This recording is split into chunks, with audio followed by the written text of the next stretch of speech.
So let's talk about South Africa 41, Wales 13, and let's talk about it in kind of a scouting report, because the game itself was pretty terrible. It was messy, there was no flow. For South Africa, it was more about looking at talent, seeing what's out there before they get all their players available to select from.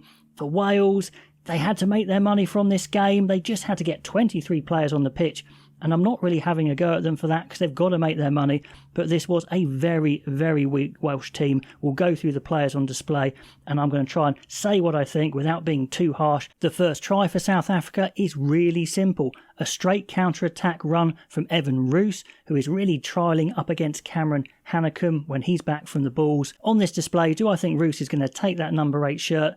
No, not really. He's fairly honest. He runs hard and straight, but I don't see anything particularly special. So it was okay, but, not the best. Anyway, for this try, simple hands get outside Wales, which was worrying. Costello gets beaten on the outside by Mapimpi, who's still a fine winger, but isn't as quick as he used to. But anyway, they score with Creel in defence, who just outstrips the cover. And that really was such a simple try for Wales to concede straight out. But anyway, super sharp from the refs for not rolling away, gives Wales a penalty. Sam Costello kicks that one over.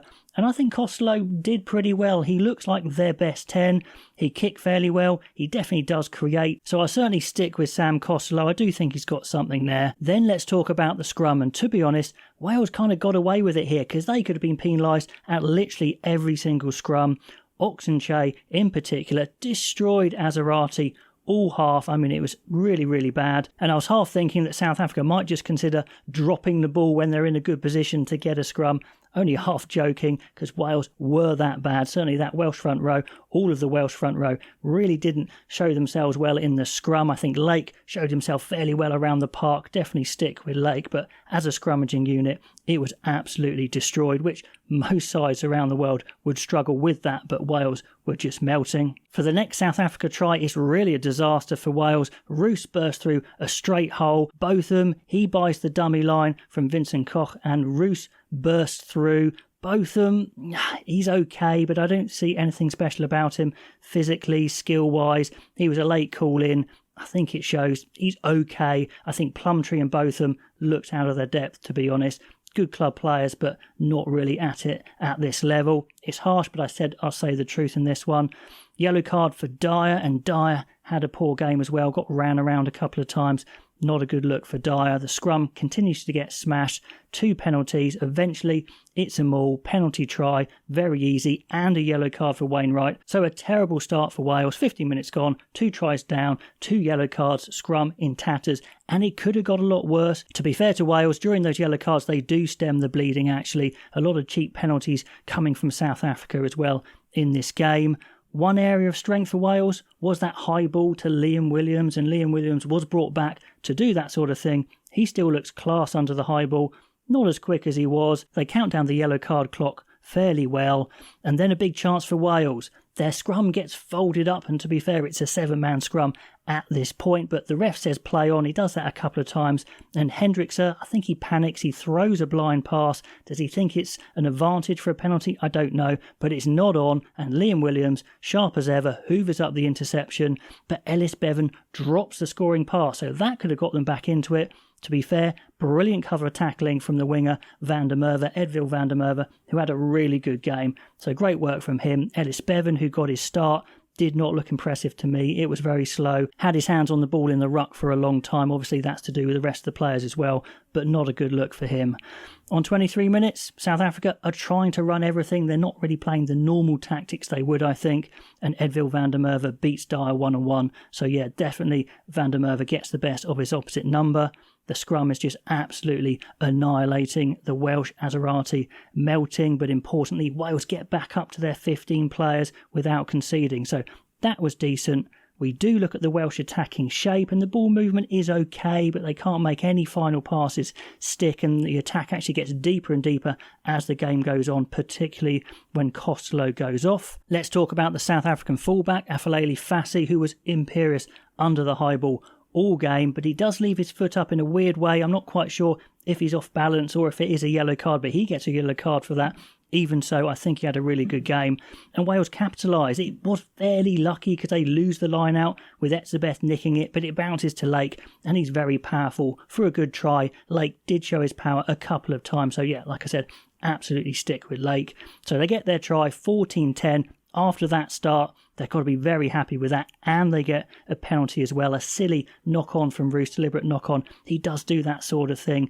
That's the sort of thing he needs to knock out of his game. Even so, I'm not sure he's quite good enough. Wales continue to dodge bullets in the scrum, and Gatland indeed takes off Azarati as a scrum is just coming. O'Connor is on and he instantly gets destroyed, so definitely no joy from the bench either in the scrum. And I wrote one of the worst quality halves you'll ever see in international rugby. The second half slightly better, I think, and South Africa have had a good talking to at half-time from Rassie. They show more purpose straight away in the second half. Faf de Klerk picking up the pace of the game.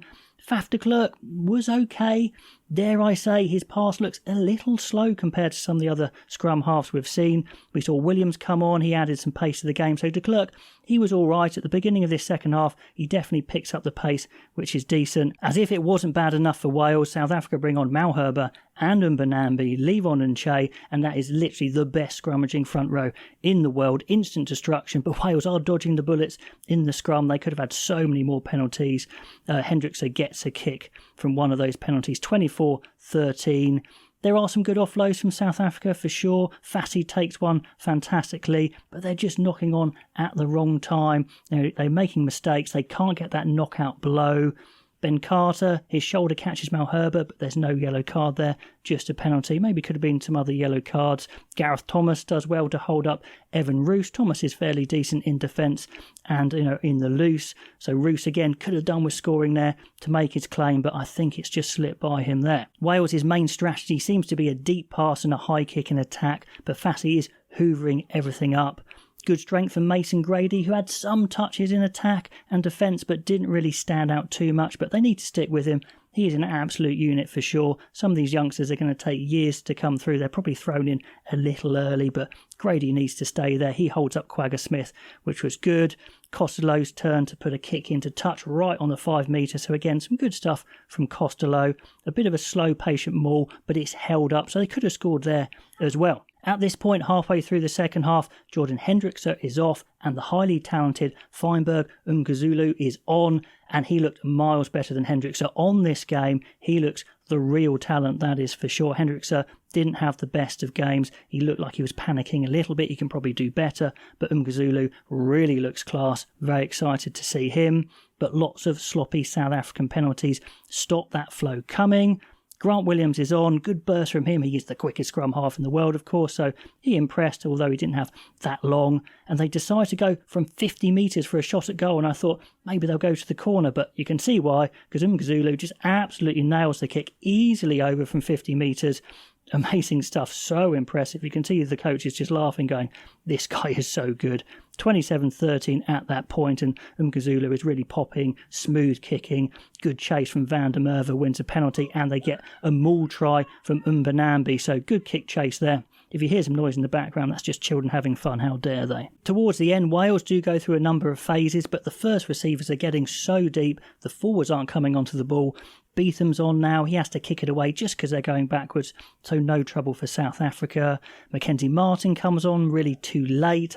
He's got a bit more physical presence and we didn't get to see that. I'm not saying he's the answer, but Plumtree and Botham, they weren't imposing themselves at all. And then 5 minutes to go, you South African fans, you told me, watch Edville van der Merwe. Yes, he's 28, but he's absolutely electric. And he steps 2 Welsh forwards and races clear. Amazing pace to score. I thought he was going to be caught. 41-13, and now I think the score reflected the difference in the quality. We knew that Wales were going to be outmatched, but could they keep it close? Well, they kind of did for a while, but they just didn't really show anything in attack, nothing that was going to threaten South Africa. South Africa, very clunky. It was kind of like a trial match for them, but they kind of came through at the end. Certainly some players are going to be very happy with their performance, some not so. Hopefully I've gone through a fair number of players there to say what I think. Say what you think down below in the comments. Please like, please subscribe. That would be awesome, and I'll catch you next time.